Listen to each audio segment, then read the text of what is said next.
How do I ensure that I disrupt that entire ecosystem is what we are trying to see. It's going to be a very honest and earnest effort at doing that. So we have a lot of applications. So like how Sharath mentioned, we have built an AI offline AI agent, Buddh.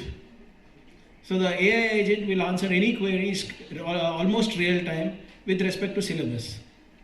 And if they want to go beyond that syllabus with respect to that query, they can do that also. Right now there is nothing available like that. So we are looking at step by step, because this is something that no government has ever done, or no, even the private sectors, nobody has done it. So we'll see how it goes. So one last question. This Buddh is bilingual. Is it both English and Kannada? Is it and kind of data set that it's trained on, and who are a part of this AI advisory panel? Now it's trained on English. The syllabus is trained in both. It has been trained on the DSCRT syllabus. So Karnataka's own syllabus for 8th, 9th and 10th. The models have been trained on these syllabus itself. Right now it's working with English, but we look that in the future we can expand it and make it work with Kannada as well.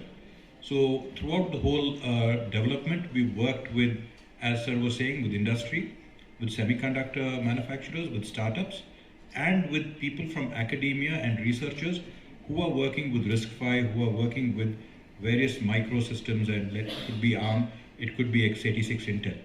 With their feedback, with their input, we have developed both the hardware and software part of it.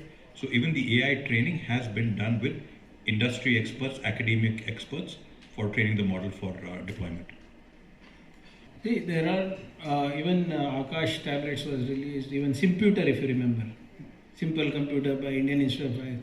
That's what I said. We missed that revolution. If we had planned better, made it more affordable, or even trialed it out within the government ecosystem, who also happens to be the biggest consumers, then maybe it could have taken off, like you rightly said. So like I said, the success of KIO will also depend on how well we have our blueprint and how well it will perform technically. And now with B2G ashte marta illa, we are also doing B2C. In fact, our first 500 devices that are being sold are B2C, not B2G. So only based after the due diligence done technically, we had a 8-member technical advisory committee, people from Indian Institute of Science, people from semiconductor industry, IIIT, all of them have come, seen the device, suggested to us what improvements can be done. So ಸಾಕಷ್ಟು ಐಟ್ರೇಷನ್ಗಳಾಗಿದೆ. ಸುಮಾರು ನನ್ನ ಪ್ರಕಾರ ಬರೀ ಆ ಹಾರ್ಡ್ವೇರಿಗೆ 8 ಐಟ್ರೇಷನ್ ಮೇಲೆ ಆಗಿರ್ಬೋದಂತ, 8 ಐಟ್ರೇಷನ್ ಮೇಲೆ ಆಗಿದೆ. Reaction ಟೈಮ್ನ ಕಮ್ಮಿ ಮಾಡಿದ್ದೀವಿ. ನಾವು ಫಸ್ಟ್ ಪ್ರಾರಂಭ ಮಾಡಿದಾಗ ಏನೇ ಕ್ವೇರಿ ಕಳಿಸಿದ್ರು ನಮಗೆ 1-1.5 ನಿಮಿಷ ಆಯಿತು. ಇವಾಗ it's taking less than 5 seconds. So sorry sir, less than 2 seconds. So this is how we have devised the product. And of course we will have to be more professional, like you said. We will have to run this like a proper product, and we have to run Kionix like a proper corporation. Avagle sadhya agadu. But yes, we have studied the Akash model also, the Simputer model also, where it failed and how it failed, and I'm sure that we will not do the same mistakes. As said, we looked at all architectures which are available, right? We looked at the deployment of about 20,000 learning devices across various platforms.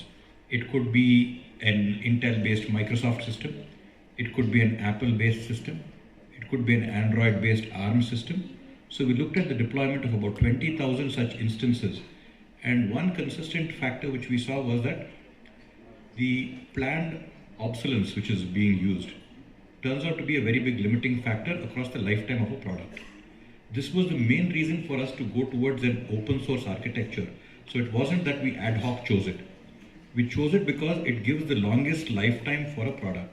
We saw that Ubuntu, when it is loaded onto even x86 system, it is useful for about 6 to 8 to 10 years. Whereas if you use proprietary software on these things, obsolescence means that within 3 years, 4 years, you're struggling to keep the device up.